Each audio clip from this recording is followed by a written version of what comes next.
Good evening and welcome back to Golden Eagle Sports Report. The volleyball team is off to their best start in program history, and the Milwaukee Cup is back in Valley Fields. Get ready, Marquette Nation, because Golden Eagle Sports Report starts right now. Slam dunk! Oh, that's a poster.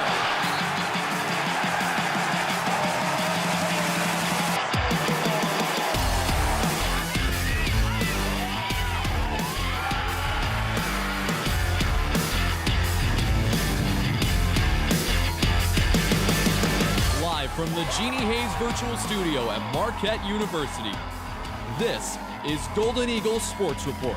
Marquette gets the rebound, and the champions have gone down! Good evening, everyone. I'm TJ Dysart. And I'm London Davis. With just over 5 weeks to go until basketball season returns, one of the biggest days on Marquette's campus is officially on the calendar. The men's basketball team announces on Twitter that National Marquette Day will be on February 4th, 2023 against the Butler Bulldogs. This will be the second straight year that the Golden Eagles will play Butler on National Marquette Day after beating the Bulldogs last year 64-56. Preseason activities kick off on October 18th when Madison Square Garden hosts the annual Big East Media Day. Both the men's and women's team begin their season in Milwaukee on November 7th. The number 19th ranked Marquette volleyball team hopes to start out Big East play on a high note when they host the DePaul Blue Demons on Wednesday. The Golden Eagles come out hot, jumping to a 10-6 lead. The scoring is back and forth in the first set, but the Golden Eagles go on a couple of scoring runs to get ahead of the Blue Demons 25-15. Marquette takes a demanding lead in the second set, but the Blue Demons rally back. Ultimately, it is not enough, and Marquette takes the second set 25-20. During the third set, the Blue Demons take their first lead of the match, leading the Golden Eagles 6-4. The Golden Eagles fight back with service runs from Ella Foti and Jaden Garrison and go on to sweep the Blue Demons. Haiti Bray set the tone for the Golden Eagles with 10 kills on the match. And hoping Performed really well. We really worked on swinging high because they had a pretty decent block against us and making sure we had all of our balls in system. Hoping to keep an undefeated record in Big East play, the Golden Eagles welcome in the Butler Bulldogs on Saturday. Marquette jumps out to an 11-5 lead early in set one, but the Bulldogs fight back and pull themselves within 5. The Golden Eagles stand tall and close out set one on a 10-2 run to take a one-set lead. And after only hitting 7.9% in set one, Butler looks to change the tides and finds themselves up 13-9 in set two. Although trading runs throughout the rest of the set, Butler closes the set with 2 kills and wins set two 25-23. But set 3 is all Marquette, with 2 runs to put the Golden Eagles up big, leading to a set 3 victory 25-8. But Butler will not go down without a fight, taking a 17-13 lead in the 4th set. Marquette then goes on to a 12-2 run and win the set and the match behind Yadira Anshante's career-high 10 kills and first career triple-double. After her performances against both DePaul and Butler, Ayanshante earns Big East Offensive Player of the Week honors. With this win, Golden Eagles extend their winning streak to 9 and move to 11-1 on the season, a program record in NCAA Division I action. Hoping to take home the Milwaukee Cup for the first time since 2014, the Marquette men's soccer team welcomes in crosstown rival University of Wisconsin at Milwaukee. While both teams start off slow in the first half, senior defender Alex Merzberger finds the back of the net with a corner kick header from junior forward Beto Soto. Merzberger scores 2 more times in the first half and becomes the first Golden Eagle to record a hat trick since 2011. The Panthers respond to the pressure as forward Emil Lindgren Pedersen nets a shot past Golden Eagles goalkeeper Ludwig Malberg in the 43rd minute of the first half, cutting the Golden Eagles' lead down to 2. Milwaukee closes the gap in the second half with a goal from Logan Farrington in the 53rd minute, bringing the Golden Eagles' lead to just 1. Panthers goalkeeper Gies van Schouten receives a red card, issuing a penalty kick for Marquette, which forward Abdul Karim Perry cashes in on giving Marquette their first goal of the game. The Golden Eagles' fifth goal came from an own goal, which Soto's shot ricocheted off Panthers goalkeeper's leg into the net. The Golden Eagles go on to win the game 5-2 and win the Milwaukee Cup for the first time in 8 years. Wow. And after beating UWM, the Golden Eagles kick off Big East play, taking on Xavier over the weekend. With both teams unable to find a groove, Marquette and Xavier end in a tie, 0-0, giving the Golden Eagles their first draw of the season. Senior goalkeeper Chandler Hallwood earns his third shutout of the season with 4 saves on the night. The lads are currently facing off against St. Louis Billikens with hopes of getting back into the win column. Big East play has officially begun for the women's soccer team. Are the Golden Eagles off to a hot start? Find out after the break. Bring it.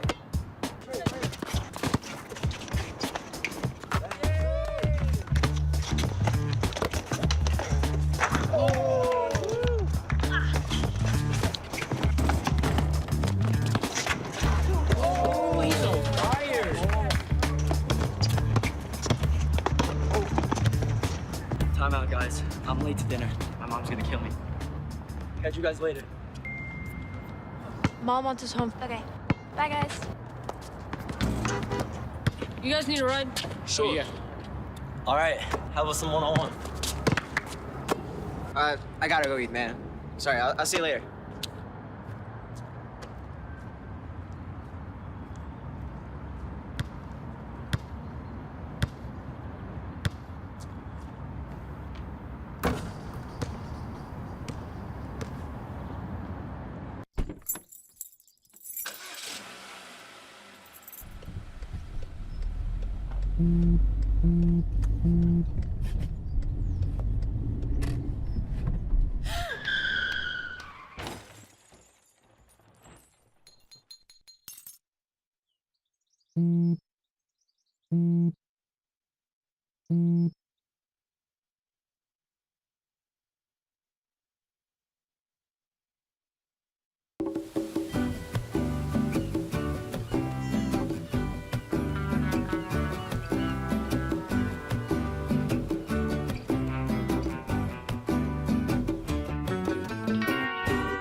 Stand is precise, no margin for error. Dare to forget that. Dare to have fun with it. Get weird with it. Dare to load their minds. Dare to explore. Dare to STEM. Learn more at She Can STEM.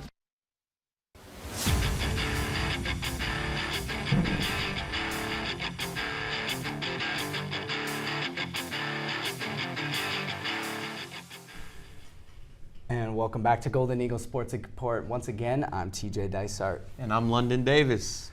The women's soccer team begins their Big East campaign facing off against the DePaul Blue Demons on Thursday. DePaul strikes first in the 18th minute on a goal from sophomore forward Katie Godden.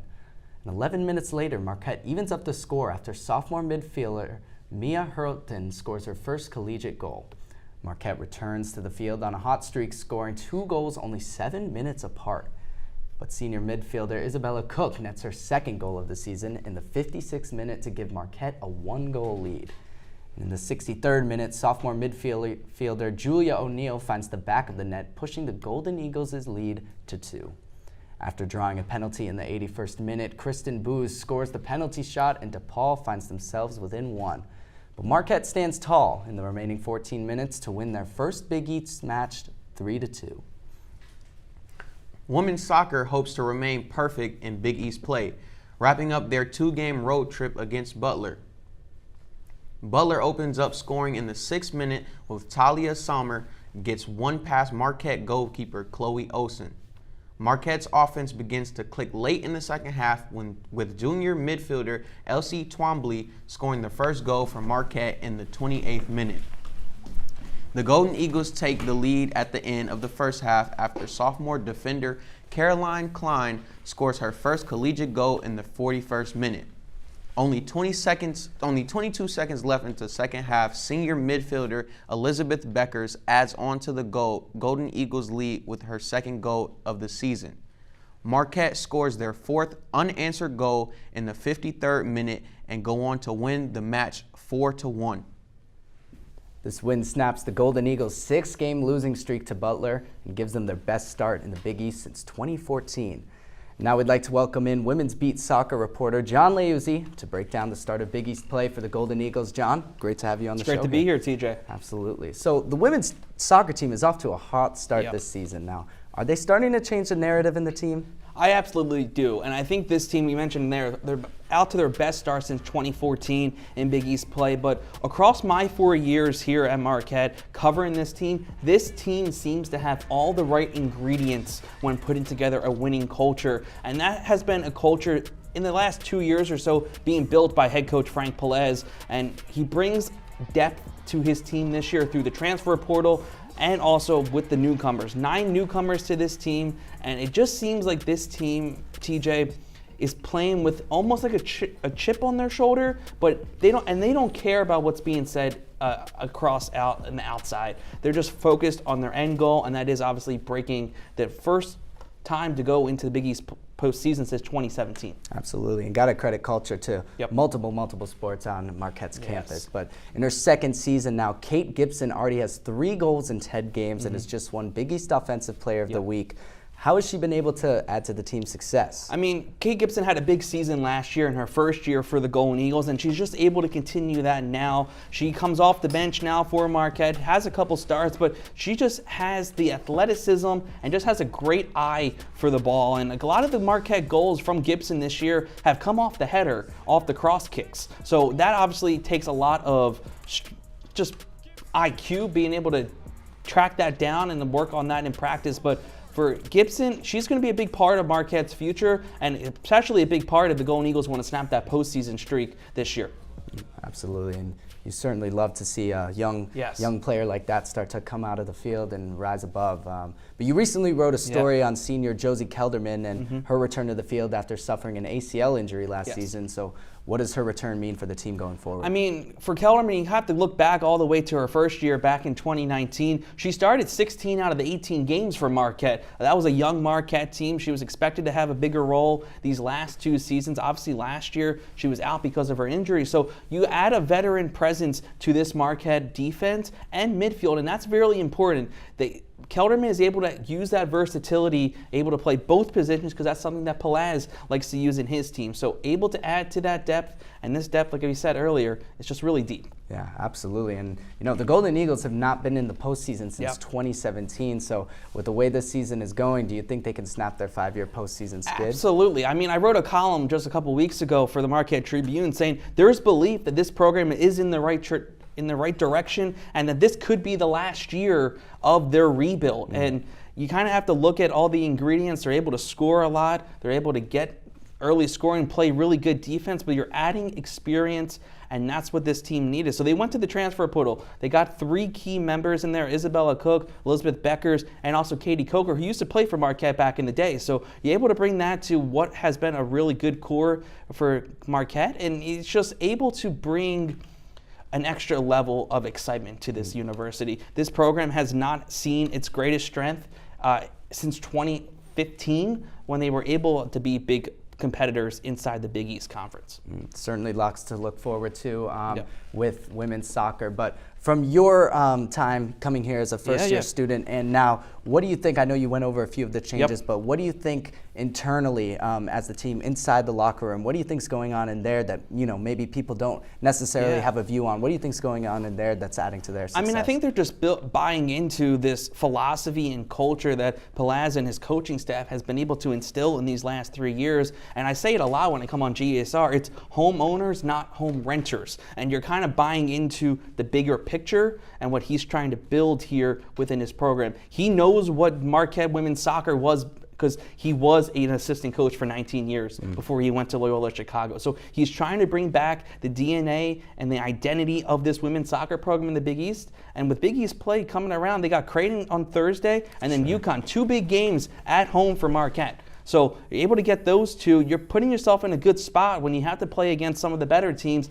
like Xavier, like Villanova, and Georgetown, who are nationally ranked. For sure, and it sounds like, you know, they're on their way to a really great start. But in your opinion, Yep. what still stands in their way? What stands in their way, I think it's playing against those bigger opponents like Georgetown. I mean, Georgetown, nationally ranked opponent, always in the NCAA tournament in the last couple years. They are the top dogs of the Big East, if you will. But so you have to, it's good baby steps, but I think the first step is kind of getting into the postseason right now. And you kind of have to look back to what it was when Megan Duffy took over the women's basketball program in 2019. No one really expected the Cinderella story to happen with the women's team on the hardwood, and I think that narrative is almost happening right now on the pitch.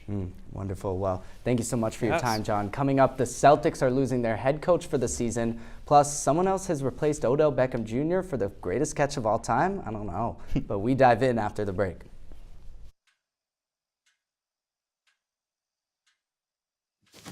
Awkward. I'm the awkward silence. You try to avoid me, then there I am again. But an awkward silence can be a great thing. Like Kelly here is about to demonstrate. You haven't really been yourself lately. Are you okay? Find out how you can help a friend with their mental health at seizetheawkward.org.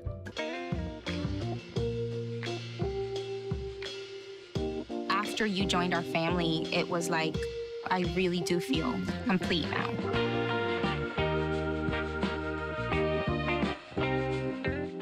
Before we celebrate the freedom most Americans have, we must fight for the freedom all Americans deserve. Because all lives can't matter until Black lives matter. I'm Jenny Garth, and as a mother of 3, I know kids worry about a lot of things. Getting enough food to eat shouldn't be one of them.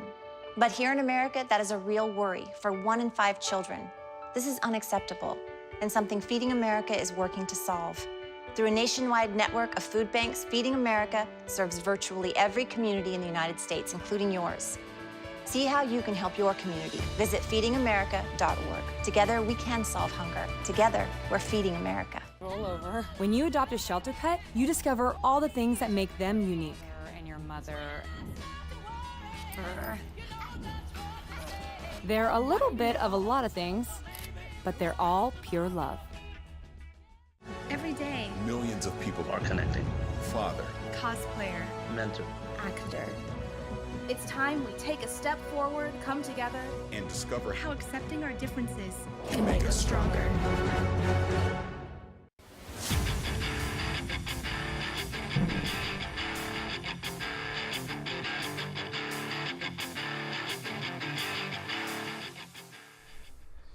And we're back in the studio to discuss drama surrounding the Boston Celtics, the Super Bowl halftime headliner, and more. Joining me on the panel tonight is Megan Woolard and London Davis. Now let's get this started. So Celtics coach Ime Udoka took his team to the NBA Finals and is now being suspended for violating team policy. So what does this mean for the Celtics, guys? Are the team and is it Udoka's future in jeopardy? Yeah, I mean, you know, it's a tough situation that Ime is in. It's a tough situation that the Celtics are in, coming from a run to the finals last year. And I know that Ime was a big part of that run. And seeing him suspended this year, it is such a tragic sight to see. But I feel like it is warranted in what happened.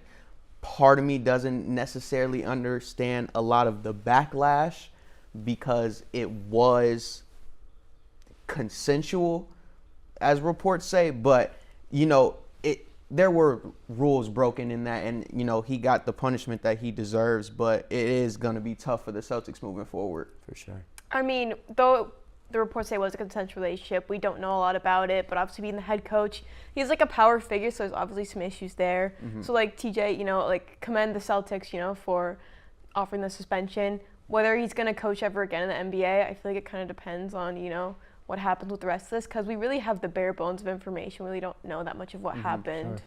Yeah, and I mean, right off the bat, I'll just say, you know, I'm from Boston. I support this team all my life, all the way, and it sucks to see this happen. But one thing I will mention is a lot of people have been making the argument that the sport and the organization itself shouldn't have the say as whether to suspend him. And, you shouldn't combine personal life with sports. But what people have to understand is that sports is such a big part of American culture, right? And when you have so many people, especially young men, young women, people developing into those like personal lives and gaining their values, if you see, like Megan was saying, a public figure like this, really high ranking, really successful doing this, and, nothing is done with it, what's to say that, people across the world will think that's okay? And, I'm actually pretty shocked that, to my knowledge still, the NBA hasn't come out and released a statement. Now, keep in mind that this was an organization team decision to suspend him. The NBA had nothing to do with this, so I'm looking forward to reports coming out more, maybe a little bit about his contract and where it actually stated that that wasn't allowed on the team. But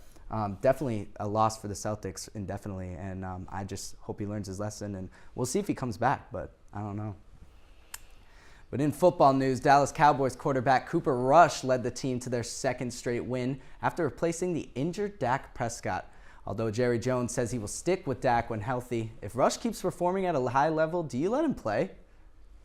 I mean, yeah, why not let him play? I know Dak is the star of the team, but if he is playing at this high level performance and if he can stay here and not become stagnant, or if he can elevate to an upper echelon tier of a player, let him play until Dak is healthy. And, even then, if Dak comes back, maybe the roles can be interchangeable depending on situations. You yank him as soon as Dak is healthy. You want Dak in there. I mean, Cooper Rush has played I think maybe 12 games in his whole career, and he's late 20s. This guy's not somebody you want to develop. He doesn't need to get snapped. You want Dak in there because you want to compete in the NFC. And I think the Cowboys, thankfully Rush is hasn't ruined their season yet. Obviously, they're winning with him in. But I think Dak's your guy. He's dependable. He's reliable. He's the guy you want under center in, any sort of situation. And I think as soon as he's healthy, you want him back in there. Most definitely. And something to keep in mind about just Cooper Rush. I mean, we have to remember it's one game. I mean, can he do it again this week? Can he do it again next week? Who knows? I mean, the thing with Dak Prescott is such an elite player that to even question, I think, in my opinion, the two of them together in the same category is tricky, especially like Megan was saying earlier, Cooper Rush has already been cut from the team once. This is his second stint with the Cowboys. If he wasn't good enough 2 years ago. Exactly, absolutely. I mean, it doesn't matter, though, because Tom Brady, greatest quarterback of all time anyway. Okay. Hey, Rod. Fair enough. But anyway, last night, Pittsburgh Steelers' second-round rookie, George Pickens, had a catch that was immediately compared to Odell Beckham Jr.'s one-handed snag back in 2016. So is Pickens' play now the greatest catch of NFL history? Maybe. I think we all can agree. Can we collectively just say it at the same time? 1, 2, 3. No. That's what I'm thinking as well. Tell me why, London. I mean, listen. You got to respect the OGs. I will give him the respect where respect is given, but it's Odell. That's OBJ we're talking about. That catch was talked about throughout all social media for weeks, months even. It's no comparison there. Yeah, I mean, you don't see, there's nobody going to be oh, Pickens, it's just it's always OBJ. Right. Doesn't have the same ring to it. Not quite, I mean, yeah, was it a great catch for sure, but it's not the same. And something to keep in mind, just iconic moments like that in the NFL, they're just kind of very sealed in NFL history. And I think, well, yes, you can point to the fact that they're similar. Just OBJ has that swagger and that flash. There's some players in sports that just have that immediate flash. You think of guys like Kelly Oubre Jr., the pretty boy of the NBA. Yep. You think of Odell Beckham Jr. now, the cool guy hanging out with Drake and, Usher and stuff like that. You just can't, it's hard for someone else to top that, especially when you don't have that high level of status. But that's something I've always been thinking about. Do you think that there's certain players that are overrated in all sports, in the NFL, NBA, whatever it is, because of that status?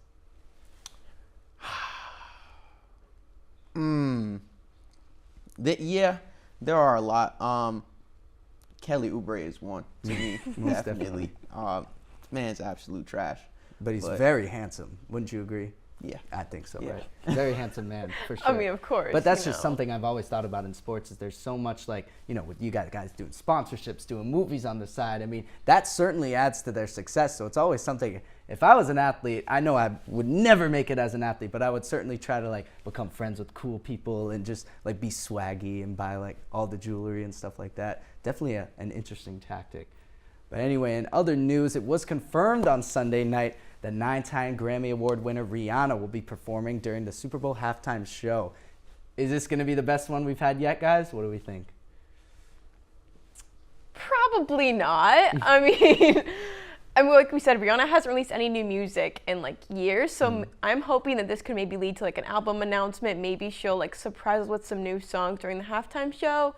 But I mean, obviously she's got hits, but I don't think she's gonna cement herself in terms of Super Bowl halftime show like greatest list. 100%. And I think kind of what you were saying. I think a lot of times these artists use this as a big marketing strategy. So certainly something I look forward to. But most of our generation, at least, we grew up listening to Riri. I mean, I can't wait to hear Umbrella, all that stuff.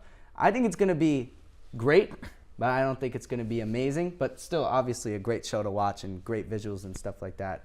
I always think of, performers now. Most of the viewers of the Super Bowl are at home watching from the TV now. So, you think what types of visuals are going to do, cinematography, effects, and stuff to that extent. But what do you think? Absolutely not. No. Listen, I love Rihanna. I love me some Riri. But she hasn't put out music since the Stone Age. Like, I haven't heard a new single from her since Sliced Bread. Like, I can't. It's going to be nostalgic. We're going to get that nostalgia factor with her old bangers and bops. And like you said, with Umbrella. But, I mean, better than Beyonce, better than Michael Jackson, better than The Weeknd. She does have a broad appeal, though. I will say, I feel like Most almost definitely. everybody could pick a Rihanna song. So in terms for of, sure. I think people will enjoy it. I just don't think it's gonna be something we've never seen before. I just don't look at Rihanna as much of a performer, and she is a great singer, an amazing vocalist. But in terms of performances, So she's got the brand, like you were talking about. Sure. So let me ask you this. Do you think the performers, it's based more off talent, musical talent, or do you think who could put on the coolest show? Because obviously a football fan is going to be in a very different kind of cluster of people than a Rihanna fan. So you're exposing yourself to a completely different fan base. So what do you think matters, performance or overall musical talent? I think more broad appeal. I think like the Super Bowl, you're going to have a lot of people that don't watch football ever. I think you want to give them a reason to like actually watch. And I think Rihanna is a good choice in terms of a lot of people are curious what she's going to do. Obviously, because there's a lot of anticipation. Will she release new music or not? Yeah, absolutely. And last thing I want to touch on tonight, NBA preseason is coming up. So I'm very curious at your guys' thoughts as who will do bad, who will do well. What are we thinking about NFL briefly as it comes up? I mean, listen, in terms of NBA, I mean, the Cavs looking real nice with the addition of Donovan Mitchell. I think they're going to make a lot of noise in the East. The East is really looking stacked. I know they looked stacked last year, but the East is looking extremely amazing. But, I mean, only a select few can make it to the playoffs, even the play-in. But I know the Cavs are going to make a lot of noise. Celtics, even with what they're going through, making a lot of noise.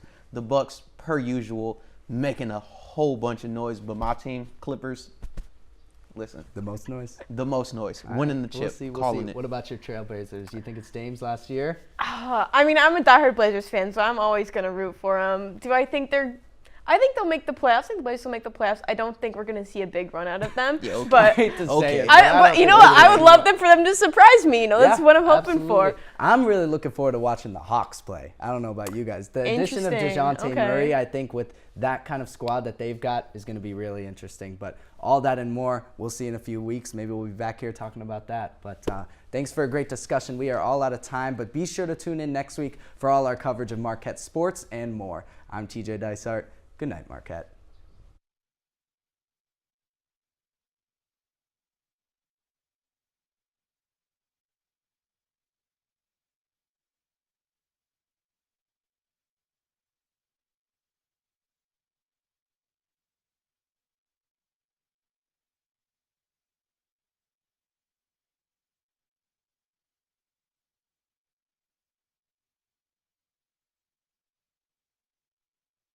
Stem is precise, no margin for error. Dare to forget that.